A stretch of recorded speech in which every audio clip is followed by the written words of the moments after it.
ଆଜ୍ଞା ଆଜି ଆପଣଙ୍କର କେତେତମ ବାର୍ଷିକ ଉତ୍ସବ ଆଉ କ'ଣ କ'ଣ ଆପଣମାନଙ୍କର ପ୍ରୋଗ୍ରାମ କଲେ ଆଜି ବାର୍ଷିକ ଉତ୍ସବ? ବନ୍ଧୁ ଆଜି ଆମର ଗାଙ୍ଗପୁର ମଜଦୁର ମଞ୍ଚର ଏଇଟା ସମ୍ମିଳନୀ ଯାହା ହେଉଛି ସେଇଟା 2012 ମସିହାରେ ଆମର এই ୟୁନିୟନଟା ଗଠନ ହୋଇଥିଲା। ସେ ସମୟରେ ଆମର ସ୍ୱର୍ଗତ ସଭାପତି ଶ୍ରୀଯୁକ୍ତ ଜୟନ୍ତ ଦେବୀ ସଭାପତିତ୍ୱ କରୁଥିଲେ ଆଉ ତାଙ୍କର ଗଲା ପରେ ଆଜି ପ୍ରଥମ ଥର ଏ ବାର୍ଷିକ ସମ୍ମିଳନୀ ହେଉଛି। ସେଥିରେ ତାଙ୍କର ଯେ ସଭାପତି ଭ୍ୟାକେଟ୍ ଥିଲା ସେ ଭ୍ୟାକେଟ୍ରେ ଏବଂ ବିଭିନ୍ନ ଯେ ପୋଷ୍ଟ ଗୁଡ଼ା ଅଛି ଆମର ଅଫିସ୍ ବେରର ସେଇଟା ଆଜି ଏ ସମ୍ମିଳନୀର ଫୁଲଫିଲ୍ ହେଲା। ଆଉ ସେଥିରେ ମୋତେ ସଭାପତି ହିସାବରେ ମୋତେ ଚୟନିତ କରାଗଲା।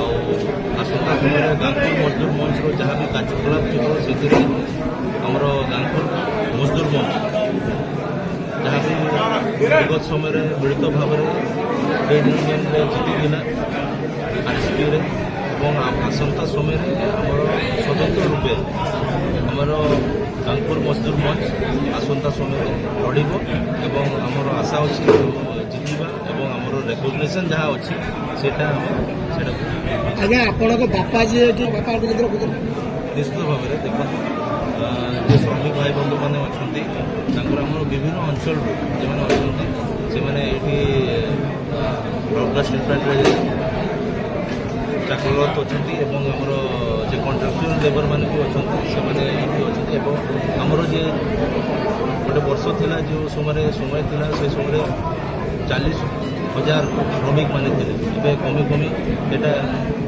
ପାଖାପାଖି ମାନେ 4,000 ରହିଯାଇଛନ୍ତି। ତ ଆମର ଯେ ଶ୍ରମିକ ମାନେ ଯେ ରେଗୁଲାର ଏମ୍ପ୍ଲୟ ମାନେ ଅଛନ୍ତି ତାଙ୍କର ହକ୍ ପାଇଁ ଆମେ ନିଶ୍ଚିତ ଭାବରେ ଲଢ଼ିବା। ଯେମିତି ଆମର ସ୍ୱର୍ଗତ ଜୟଦେବୀ ଯେ ସଭାପତି ଥିଲେ ତାଙ୍କର ଅନୁଗ୍ରହରେ এই ହିସାବରେ এই ଗାଙ୍ଗପୁର ମଜଦୁର ମଞ୍ଚ ତା ଲଢ଼େଇ ସଂଘର୍ଷଟା କରୁଥିଲା। ଆଗାମୀ ସମୟରେ ବି ଏଇ ଯେ ଆମର ନୂଆ ପୋଷ୍ଟ ଗୁଡ଼ା ଯେ ଆମର ସଭାପତି ମୋତେ ଚୟନିତ କଲେ ଏବଂ ଆମର ଯେ ଭାଇସ୍ ପ୍ରେସିଡେଣ୍ଟ ଏବଂ ଆମର ବିଭିନ୍ନ ଯେ ପୋଷ୍ଟ ଗୁଡ଼ା ଅଛି ସେଥିରେ ଯେ ନୂଆ ଲୋକ ଯେ ଚୟନିତ ହେଉଛନ୍ତି ସେମାନଙ୍କୁ ଅଫିସ୍ ବେରର ମାନେ ଅଛନ୍ତି ସେମାନଙ୍କୁ ନେଇକରି ଆମେ ଶ୍ରମିକମାନଙ୍କର ଯେ ହକ୍ ଅଧିକାର ପାଇଁ ଆମେ ନିହାତି ଭାବରେ ଲଢ଼ିବା ଏବଂ ସଂଘର୍ଷ କରିବୁ। ଧନ୍ୟବାଦ। ଗାଙ୍ଗପୁର ମଜଦୁର ମଞ୍ଚର ସାଧାରଣ ସମ୍ପାଦକ ଆଜି ଗାଙ୍ଗପୁର ମଜଦୁର ମଞ୍ଚର ବାର୍ଷିକ ସମ୍ମିଳନୀ ହେଇଛି ଏବଂ ଆମର ନୂତନ ଅଫିସ ବି ଇଲେକ୍ସନରେ ଆସିଲେ ଆମର ସଭାପତି ପଦଟା ଖାଲି ଥିଲା। ସେଇ ସଭାପତିରେ ଆମର ଶ୍ରଦ୍ଧେୟ ଆମର ରହିମ ଜୋସେଫ ବିର୍କି ବିମୃତାପୁର ବିଧାୟକ ଆମର ୟୁନିୟନର ଗାଙ୍ଗପୁର ମଜଦୁର ମଞ୍ଚର ସଭାପତି ହେଲେ ସେ ବି ଝାଡ଼ୁ ନେତା ସେ ଆମର ତାଙ୍କ ବାପା ଯେମିତି ଥିଲେ ତାଙ୍କ ପୁଅ ହେଉଛନ୍ତି ଲାଇକ୍ ଫାଦର ଲାଇକ୍ ସନ୍। ଆଉ ସେକେଣ୍ଡ ହେଲା ଆମର କାର୍ଯ୍ୟକାରୀ ସଭାପତି ଆମର ମାଙ୍ଗେ ଏକା ବାବୁ ହେଲେ ସେ ବି ଆମର ଜଣେ ଅଲ୍ ଓଡ଼ିଶା ପାଢ଼ା ସମାଜର ସେ ଅଲ୍ ଓଡ଼ିଶା ଜେନେରାଲ ସେକ୍ରେଟାରୀ ସେ ଆମର କାର୍ଯ୍ୟକାରୀ ସଭାପତି ହେଇଛନ୍ତି। ତାପରେ ଭାଇସ୍ ପ୍ରେସିଡେଣ୍ଟ 5 ଜଣ ନିର୍ବାଚନ ହେଇଛନ୍ତି। ଜଣେ ହେଲେ ଆମର ଥମାସ ଟୋପୋ ଓରାମ ସମାଜର ସେ ରାଜା ଏବଂ ସେ ସମାଜରେ ବହୁତ ତାଙ୍କର ପକଡ଼ ଅଛି ସେ ଆମର ଉପସଭାପତି ହେଲେ। ଆମର ବାସି ଲେଖା ସେ ବି ଜଣେ ଆକ୍ଟିଭିଷ୍ଟ ସୋସିଆଲ ଆକ୍ଟିଭିଷ୍ଟ ସେ ବି ଡିପ୍ଲୋମା ଇଞ୍ଜିନିୟର ଥିଲା ସେ ବି ଆମର ଆଜି ଉପସଭାପତି ହେଲେ। ଆମର ଉପସଭାପତି ହେଲେ ଚିତ୍ତରଞ୍ଜନ ଭୂମିଜ ଯିଏକି ଆମର 10 ବର୍ଷ ସରପଞ୍ଚ ଥିଲେ ଜୋରଡ଼ା ଗ୍ରାମ ପଞ୍ଚାୟତର ସେ ଆଜି ଆମ ୟୁନିୟନର ଭାଇସ୍ ପ୍ରେସିଡେଣ୍ଟ। ଆମ ୟୁନିୟନର ଭାଇସ୍ ପ୍ରେସିଡେଣ୍ଟ ନିର୍ବାଚିତ ହେଇଛନ୍ତି ବିଷ୍ଣୁଚରଣ ମହାନ୍ତ ସେ ବି ଜଣେ ସୋସିଆଲ ଆକ୍ଟିଭିଷ୍ଟ ଆର୍ଟିଆଇ ଆକ୍ଟିଭିଷ୍ଟ ଆଉ ସେ ଜଣେ ଭଲ ତାଙ୍କର ଦକ୍ଷ ଅଛି ସେ ବି ହେଇଛନ୍ତି ଆଜି ଉପସଭାପତିରେ ନିର୍ବାଚିତ ହେଇଛନ୍ତି। ଆଉ ଜଣେ ନିର୍ବାଚିତ ହେଇଛନ୍ତି ଆମର ବ୍ଲାଷ୍ଟ ଫର୍ନେସ୍ ଭଳି ଡିପାର୍ଟମେଣ୍ଟ ବିରାଟ ବଡ଼ ଡିପାର୍ଟମେଣ୍ଟ ସେ ଡିପାର୍ଟମେଣ୍ଟର ରାଜେଶ ସିକ୍କି ସେ ଆମର ଭାଇସ୍ ପ୍ରେସିଡେଣ୍ଟ ହିସାବରେ ନିର୍ବାଚିତ ହେଇଛନ୍ତି। ଆମର ନିର୍ବାଚିତ ହେଇଛନ୍ତି କୋଷାଧ୍ୟକ୍ଷ ଆନନ୍ଦ ସ୍ୱପ୍ନ ସେ ଯେବେ ବି ଆମେ ୟୁନିୟନ ତିଆରି କଲୁ ସେଇଦିନୁ ସେ ଆମର କୋଷାଧ୍ୟକ୍ଷ ସେ କଣ୍ଟିନ୍ୟୁ ସେ ପଦରେ କଣ୍ଟିନ୍ୟୁ କଲେ। ଆଉ ମୋତେ ସେମାନେ 2 ବର୍ଷ ପାଇଁ ମୁଁ ଗୋପାଳ ଦାସ ମୋତେ ବି ସେମାନେ ସମସ୍ତେ ହାଉସ୍ ମୋତେ ସମର୍ଥନ କରି ମୋତେ 2 ବର୍ଷ ପାଇଁ ଜେନେରାଲ ସେକ୍ରେଟାରୀ ଏହି ସମ୍ମିଳନୀ କରାଗଲା। এই সম্মিলনী করার উদ্দেশ্য হল আমার বাইরে ব্যবস্থা আছে বিধি ব্যবস্থা আছে যে আমি সম্মিলনী করে নূতন কার্যকর্তা আমার কার্যকর্তা হলে গাঙ্গপুর মজদুর মঞ্চর 100 জন এরপরে মু 25 তারিখে পূর্ণাঙ্গ কমিটিটা ঘোষণা করবি। আজ্ঞা আরএসপি যেମିତି কর্তৃপক্ষ ଏବେ ସବୁ ଶ୍ରମିକଙ୍କ ଉପରେ କି ତାଙ୍କର ଯେଉଁ ସର୍ଭିସ୍ ଉପରେ ଯେମିତି କଠୋର ମନୋଭାବ ରଖିକି ଯିଏ କରନ୍ତି ତା ପ୍ରତି ଆପଣଙ୍କ ସଂଗଠନ କ'ଣ ପଦକ୍ଷେପ ନେବ? ଆମର ସଂଗଠନ ତା ପ୍ରତି ଶାଣିତ ଭାବରେ ଲଢ଼େଇ କରିବ। ଆମର ମୁଁ ଏବେ କହୁଥିଲି କେବଳ ଆମେ ୟୁନିୟନ ଅଫିସରେ ମିଟିଂ ସିଟିଂ କଲେ ଚଳିବ ନାହିଁ, ଆମକୁ ପଦାକୁ ଓହ୍ଲାଇବାକୁ ପଡ଼ିବ। ଆମର ବହୁତ ଇସ୍ୟୁ ଅଛି, ବର୍ଣ୍ଣିଂ ଇସ୍ୟୁ ଅଛି। କେବଳ ୱାର୍କରମାନଙ୍କୁ ଆକ୍ରମଣ କରୁନାହାନ୍ତି। ଆମର ତ କେନ୍ଦ୍ର ସରକାର ଯେଉଁ ହିସାବରେ 44ଟା ଲେବର କୋଡ୍ ଥିଲା ତାକୁ 29 କଲା, 29ରେ 4টাରେ ସୀମିତ କରିଛି ଏବଂ ସେଥିରେ ଶ୍ରମିକ ବାରଣ ନୀତି ଗୁଡ଼ା ପୁରା ରଖିଦେଇଛି। କମ୍ପାନୀକୁ ସହିଲା ଭଳି, ଏମ୍ପ୍ଲୟରକୁ ସହିଲା ଭଳି ସେଠି ସବୁ ରଖିଛି। ତେଣୁ ତାକୁ ଆମେ ଶାଣିତ ଭାବରେ ତାକୁ ବିରୋଧ କରିବୁ। ଆମର ତ କମନ୍ ପ୍ଲାଟଫର୍ମ ଅଛି, ଆପଣ ଜାଣିଥିବେ ଆମର ଜଏଣ୍ଟ ଟ୍ରିବ୍ୟୁନାଲ ଅଛି, ତାକୁ ବିରୋଧ କରାହେଉଛି। ଆମେ ବି ସେଇରେ ଏକମତ। ପ୍ରାଇଭେଟାଇଜେସନ୍ ବିରୋଧରେ ଆମେ ଲଢ଼େଇ କରିଛୁ। ଆମର ଯେଉଁ କଣ୍ଟ୍ରାକ୍ଚୁଆଲ ଯେଉଁ ଆଜି ଦିନରେ ଏ ରାଉରକେଲା ଇସ୍ପାତ କାରଖାନା ହେଉଛି କଣ୍ଟ୍ରୋଲିଂ ବାଇ ସେଣ୍ଟ୍ରାଲ ଗଭର୍ଣ୍ଣମେଣ୍ଟ, ସେମାନେ ମିନିମମ୍ ୱେଜ୍ ବିକାଶ ଶ୍ରମିକମାନେ କେନ୍ଦ୍ରୀୟ ହାରରେ ପାଇବା କଥା, ସେ ବି ମିଳୁନାହିଁ। ଆଜ୍ଞା, କାଲି କେନ୍ଦ୍ରମନ୍ତ୍ରୀ ଜଣେ ଯେଉଁ ରାଉରକେଲା ଗସ୍ତ କରନ୍ତି କେନ୍ଦ୍ରମନ୍ତ୍ରୀ, ସେ ବାଇଟ୍ ଦେଇଛନ୍ତି କି RSP ସମ୍ପ୍ରସାରଣ ହେବା ପାଇଁ।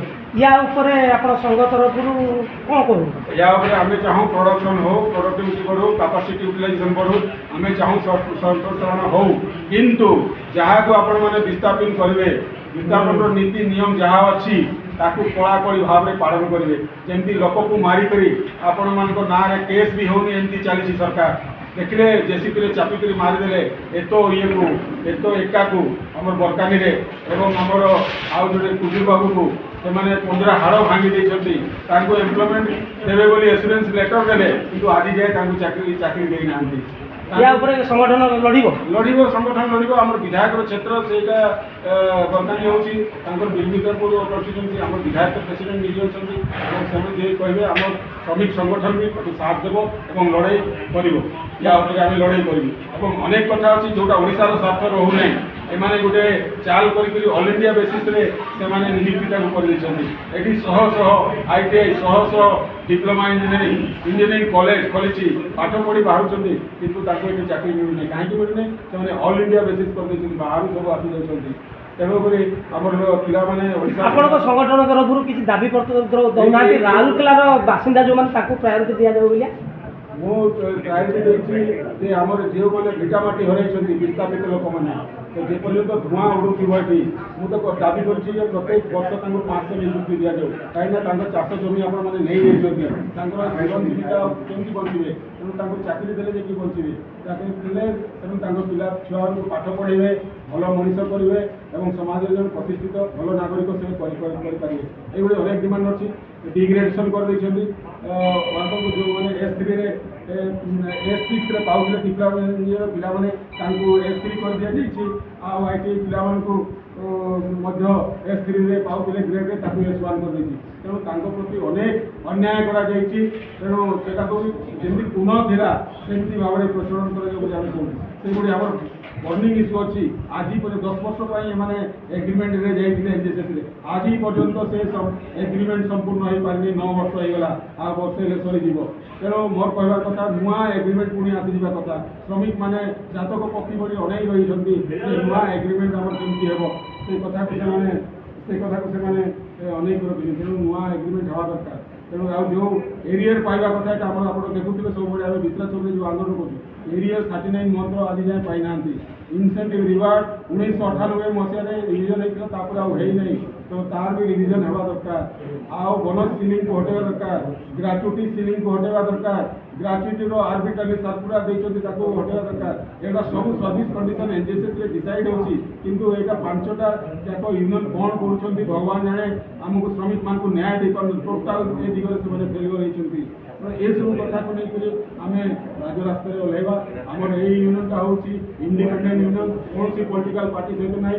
ଆମର ନୀତି ଆଦର୍ଶ ହେଉଛି ଯିଏ ସରକାର ଶ୍ରମିକମାନଙ୍କ ସ୍ୱାର୍ଥ ଦେଖିବ ତା ସାଙ୍ଗରେ ଗାଙ୍ଗପୁର ମଜଦୁର ମଞ୍ଚ ରହିବ, ଯିଏ ଶ୍ରମିକମାନଙ୍କ ବିରୋଧରେ ଯିବ ଗାଙ୍ଗପୁର ମଜଦୁର ମଞ୍ଚ ତାଙ୍କ ବିରୋଧରେ ଯିବ। ଏଇଟା ହେଉଛି ଆମ ନୀତି ଆଦର୍ଶ। ଧନ୍ୟବାଦ।